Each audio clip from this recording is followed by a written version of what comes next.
जय बीएस मित्रों, केम छो? बधा मजामां छो? कुशालमां छो? तो આજે હું વાત લઈને આવ્યો છું કરકસર. કરકસરનો મિનિંગ એ હે મિત્રો કે આપણે બધાએ પૈસો ટકો કમાઈએ છીએ, પણ ખાવા પીવામાં, મહેમાન પરણામાં, કપડાં પહેરવા ઓઢવામાં આપણો બધો ખર્ચો પૂરો થઈ જાય છે, એટલે આપણે કંઈ બચાવી શકતા છીએ નહીં. પણ મિત્રો ખરેખર સમય અત્યારે આવશે તો આગળ સમય કેવો આવશે એ હજી કોઈને ખબર નથી તમને કે નથી મને. એટલે મારો તો કહેવાનો મતલબ એટલો જ છે મિત્રો કે કોઈ પણ કાર્ય અને કોઈ પણ રીતે તમે થોડી ઘણી બચત કરો, પૈસો બચાવો. મને ખબર છે કે આ મોંઘવારીમાં નહીં બસતું સાહેબ, મને ખબર જ છે.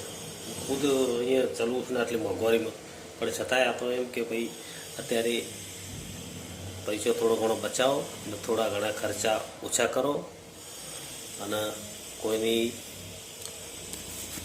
વાતે ચડશો નહીં, મતલબ કોઈની વાતોમાં આવશો નહીં અને લોકોના બંગલા જોઈને આપણે ઝૂંપડે નહીં બાળવાના, કારણ કે આપણા નસીબમાં છે તો બધું થશે. તમારા મારા બધાની વાત છે, દરેકની વાત છે.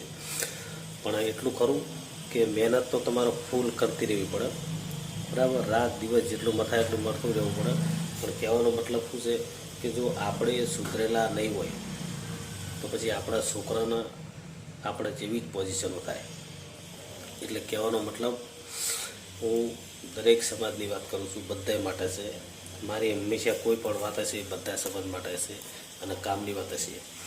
જો મિત્રો તમારા પાસે કોઈ સારી સમજાલાયક વાતો હોય, કોઈ એવા કિસ્સાઓ હોય તો તમે એમને જણાવો, બરાબર. અને અમારી વાત તમને કેવી લાગે કેવી નહીં લાગી એ બી તમે કમેન્ટની અંદર લખતા રહો તો અમને ખબર પડશે ને. બાકી એનો કોઈ મિનિંગ નહીં, તમે ક્યાંથી જોવો શું છે. એટલે કહેવાનો મતલબ મિત્રો અત્યારે નાના મોટી બચત જરૂરી છે અને એક ધંધે કોઈ આપણું પૂરું થાય એમ નથી.